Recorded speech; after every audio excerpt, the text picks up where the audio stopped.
Hi everyone, my name is Bilal Khan and I'm your trainer for financial reporting. And today we are gonna learn about further details about contract cost and revenue. In our last video we discussed about contract cost.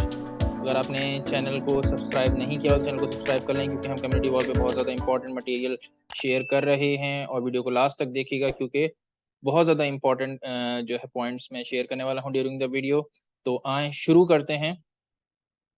Contract revenue and cost last video में हमने देखा था। अगर आपने last video नहीं देखी तो last video आप जाके देख सकते हैं, देन इस वीडियो को देखिएगा। कॉन्ट्रैक्ट कॉस्ट को हमने डिस्कस किया था बेसिकली, और उसके मेथड्स क्या होते हैं, क्या क्या आउटकम्स होते हैं, ये सारी चीजें हमने डिस्कस की थी।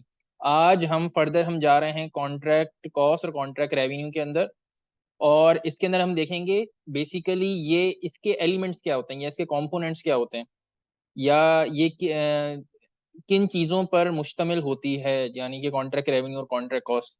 तो आए कॉन्ट्रैक्ट रेवेन्यू को देख लेते हैं।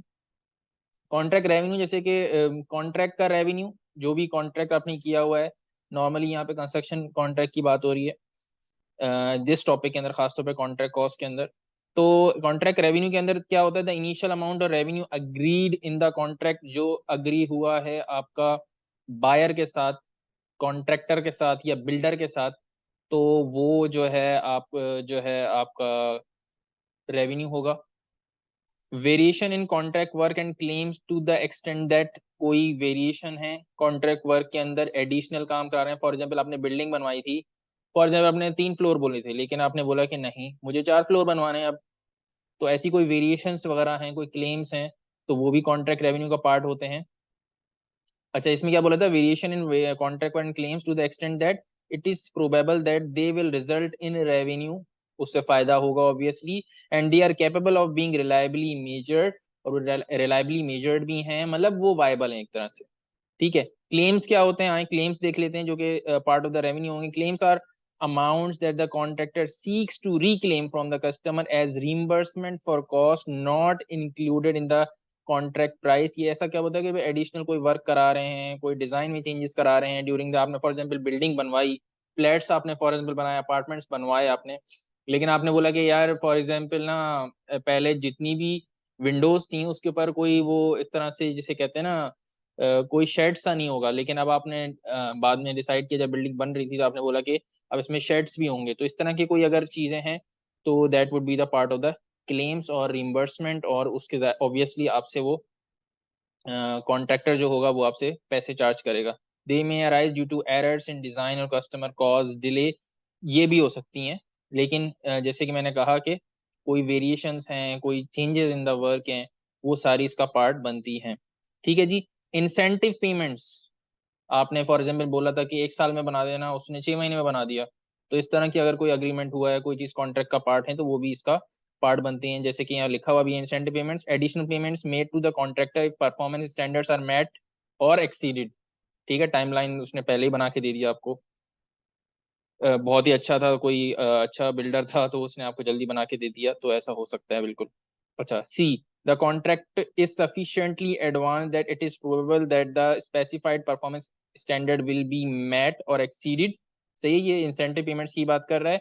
और D the amount of the incentive can be measured reliably, again ये इसके क्राइटेरिया हैं, मैं इनको भी हाईलाइट कर रहा हूँ। जो पॉइंट्स होते हैं इनको याद कर लिया करें, जैसे कि मैंने प्रीवियस वीडियोस के अंदर भी कहा है, तो ये याद करना जरूरी है, आपके लिए काफी बेनिफिशियल रहेगा। अच्छा, आगे चलते हैं। Contract revenue is reduced by the amount of any penalties, अगर कोई पेनल्टीज है, फॉर एग्जांपल जल्दी बनाने के बजाय उसने बहुत डिले कर दिया और आपने बोला कि फॉर एग्जांपल 1 साल में बनाना था, वो एक 1.5 साल में बना के दे रहा था, आपने बोला कि उस पर कोई पेनल्टी होगी, तो वो भी इसका पार्ट बन जाता है। Arising from delays caused by the contractor in the completion of the contract, I guess understandable. Contract cost, ये था रेवेन्यू, क्योंकि दो एलिमेंट होंगे ऑब्वियसली जब भी आप प्रॉफिट निकालेंगे कॉन्ट्रैक्ट का। तो रेवेन्यू हमने डिस्कस कर लिया है। कॉन्ट्रैक्ट कॉस्ट पे आ जाते हैं। कॉन्ट्रैक्ट कॉस्ट में क्या क्या चीजें होंगी, जैसे हमने लास्ट वीडियो में भी डिस्कस किया था कि डायरेक्टली एट्रीब्यूटेबल कॉस्ट इसमें आती हैं नॉर्मली। एक तो नॉर्मल कॉस्ट होगी, लेबर मटेरियल ये वो, इसके अलावा और भी बहुत सारी कॉस्ट होंगी। कुछ कमिटेड कॉस्ट होंगी जैसे कि इंश्योरेंस हो गया, कुछ डायरेक्टली एट्रीब्यूटेबल कॉस्ट होंगी जैसे कि लेबर मटेरियल हो गया, जो कि स्पेसिफिक टू द कॉन्ट्रैक्ट है। Contract cost comprise cost that relate directly to the specific contract, सही हो गया। Cost that are attributable to contract activity in general and can be allocated to the contract. ये direct attributable to contract है, मतलब इस तरह की कोई कमिटेड कॉस्ट। फॉर एग्जांपल आपने एक क्रेन मंगाई थी और आपकी दो बिल्डिंग बन रही थी और दो सेपरेट कॉन्ट्रैक्ट थे, लेकिन क्रेन जो है दोनों कॉन्ट्रैक्ट्स के अंदर यूज हो रही है, तो वो एक जनरल आपने क्रेन मंगाई थी, जो भी आपके कॉन्ट्रैक्ट चल रहे हैं उसमें आप यूज कर सकेंगे। तो आप क्या करेंगे, उसको एलोकेट करेंगे, डिस्ट्रीब्यूट करेंगे। जैसे कि मैंने लास्ट में भी कुछ एग्जांपल्स में बताया कि परफॉर्मेंस मैनेजमेंट और रेलेवेंट कॉस्टिंग को मैंने रेफर किया था, तो वहां पे आप जाके इसको समझ सकते हैं मजीद, अगर आपने वो पढ़ा हुआ नहीं है तो वो आप पढ़ के भी समझ सकते हैं। Such other cost are as are specifically chargeable to the customer under the terms of the contract. Chargeable to the customer directly हैं, कोई टर्म्स ऑफ द कॉन्ट्रैक्ट में ऐसी अलग से कोई कॉस्ट लिखी हुई है, ठीक है, तो ये कॉस्ट आती हैं।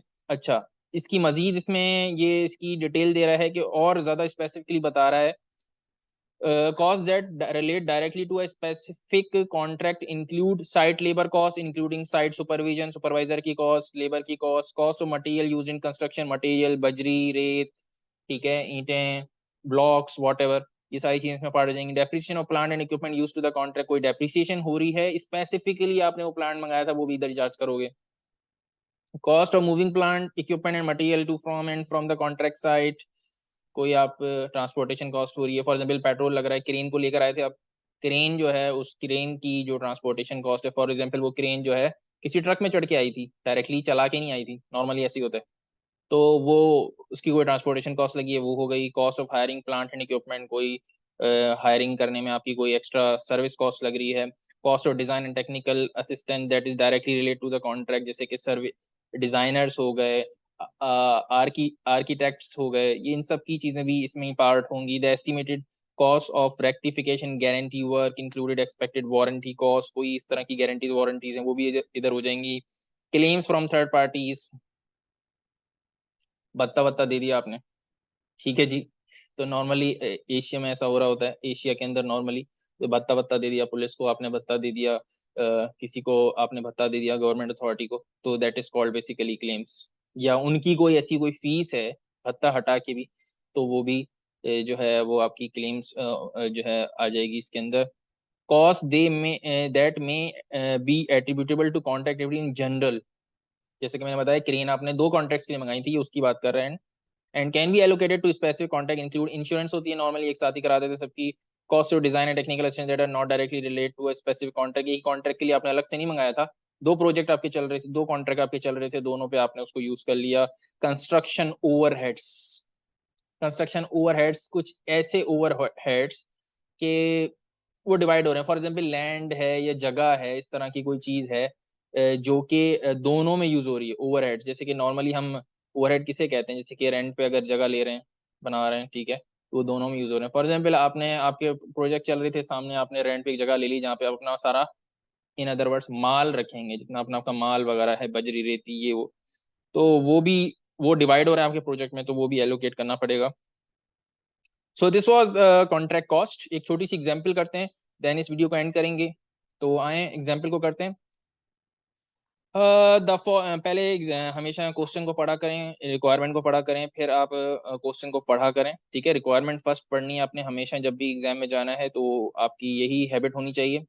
What amount of revenue cost and profit should be recognised in the statement profit and loss. B में कह रहा है, पहले तो पूछ रहा है simple simple revenue cost profit बता दो, तो पीएनएल में जो जाएगा, तो उसने बोला take the same contract but now assume that the business is not able to reliably estimate the outcome of the contract. ये कौन सी थी, थर्ड आउटकम था, याद करें, लास्ट वीडियो जाके देख लें अगर समझ में नहीं आ रहा।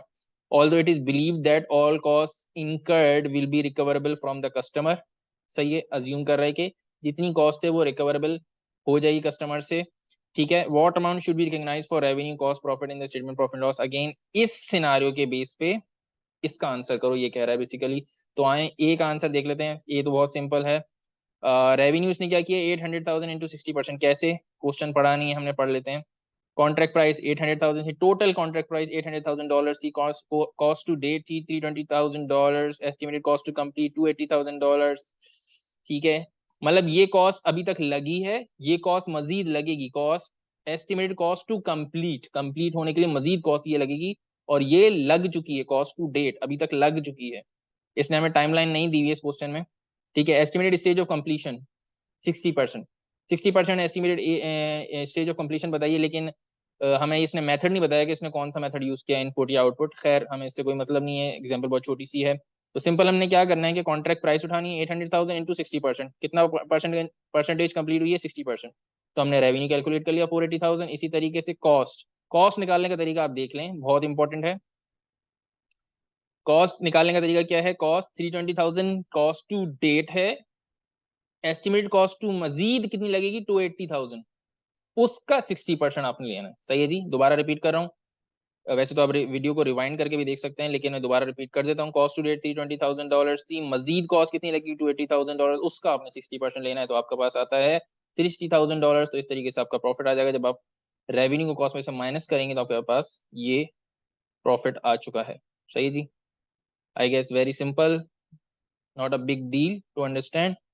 अच्छा, बी में ये हमारे पास आप देख सकते हैं कि लॉस आ रहा है, तो मतलब ये प्रॉफिट नहीं है, ये लॉस है। और नील लेवल के आप कह लें, ये नील है, कुछ भी नहीं है, ना प्रॉफिट है ना लॉस है। क्यों? क्योंकि बी में हमसे कह रहा था take the same contract but now assume that the business not able to reliably estimate the outcome of the contract, all that is view that all costs incurred will be recoverable from the customer। सारी recover कर लेगा जितनी cost है, तो जो revenue है वही cost के बराबर आ जाएगा। तो हमने भी यही किया है कि रेवेन्यू हमारे पास $320,000 से, ये कैसे आया, ये कैसे आया, कॉस्ट टू डेट, क्योंकि अब उसको नहीं पता कि आगे, क्योंकि उसको नहीं पता कि आगे मजीद कितनी लगेगी, ये सिनारियो चेंज हो गया क्योंकि, तो जो कॉस्ट लगी है वही रेवेन्यू है, सेम एज कॉस्ट। तो हमारे पास आंसर क्या आया, नील। तो ये थी एक छोटी सी एग्जांपल, मजीद एक एग्जांपल नेक्स्ट वीडियोस में आने वाली हैं। अगर आपने चैनल को सब्सक्राइब नहीं किया, मैं अगेन दोबारा कह रहा हूँ, वीडियो के शुरू में भी कहा था, अब भी कह रहा हूँ, चैनल को सब्सक्राइब कर लें, क्योंकि कम्युनिटी वॉल पे बहुत इंपॉर्टेंट मटेरियल आपके लिए शेयर किया जाता रहेगा आगे भी। तो वो भी कर लें, वीडियो को लाइक शेयर कर दिया करें, इससे मेरे लिए एक मोटिवेशन होती है। और वीडियो को यहीं तक रखते हैं, नेक्स्ट वीडियो में मजीद एग्जांपल्स की तरफ जाएंगे और मजीद इसकी डिटेल में जाएंगे। टिल देन गुड बाय, अल्लाह हाफिज़।